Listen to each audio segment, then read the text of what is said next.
I'm painting this with oil on a stretched linen canvas. It's 18 by 24 inches, and the first layer took about 3 or 4 days.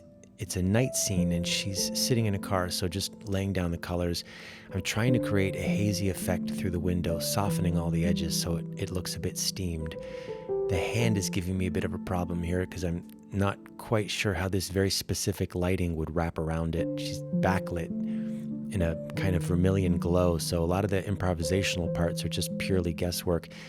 The forgiving aspect of this figure is that she's clouded in smoke through a foggy window, and the colors inside the car are really saturated, so it doesn't have to be razor sharp. Because I spent a lot of time figuring her out, the first layer is starting to dry, so at this point I'm just trying to barrel through to get the rest of that first layer down. That's supposed to be a vintage 1940 Chevrolet, but I couldn't find a reference photo of that kind of car in exactly the right position, so I had to kind of make it up. That's why it ends up looking like my dad's station wagon. I always remember barfing in at the drive-in movies when I was a kid in the 70s.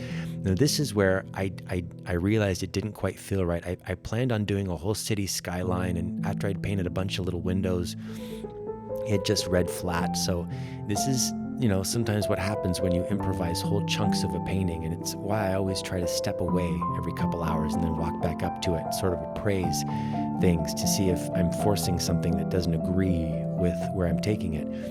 If it's a section I've spent a lot of time on, it feels like a punch in the gut to paint over it. And I spent a lot of time vacillating between enthusiasm and disappointment on this piece.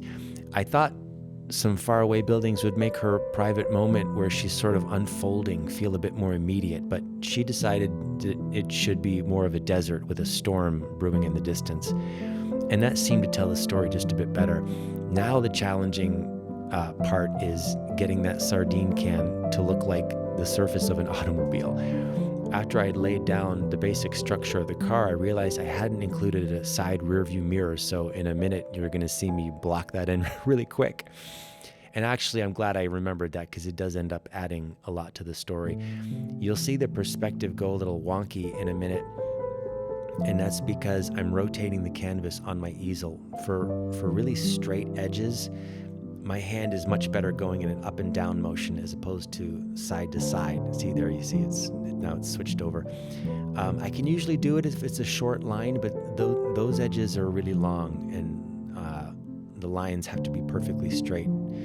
So now I'm just trying to add polish and glaze to the chassis. I wanted her to be enveloped in that royal blue, so the warmth of that space in the car and all that vermilion really popped. Something I like about improvising on the canvas, it might not be exactly faithful to reality, but a lot of the time I find it adds a kind of style and charm to the image. I'd never really been interested in a precise kind of photorealism. It's just not the kind of art that I'm personally drawn to. I seem to be more interested in the interpretation of a subject. When you make stuff up on the fly, it might work, it might not work, but you can't help but develop a distinctive vision, and your imaginal cells definitely get flexed.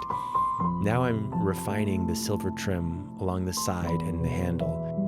And at this point, it's all about polishing and elaborating what's already there. Aside from all the technical challenges that a certain level of realism presents, the real obstacle for me is getting all those elements, like the colors and the lines and the whole composition, to tell my story in a way that feels visually correct. And I am ruthless when it comes to this. And I've left whole paintings unfinished that were close to being finished because it didn't quite tell the story.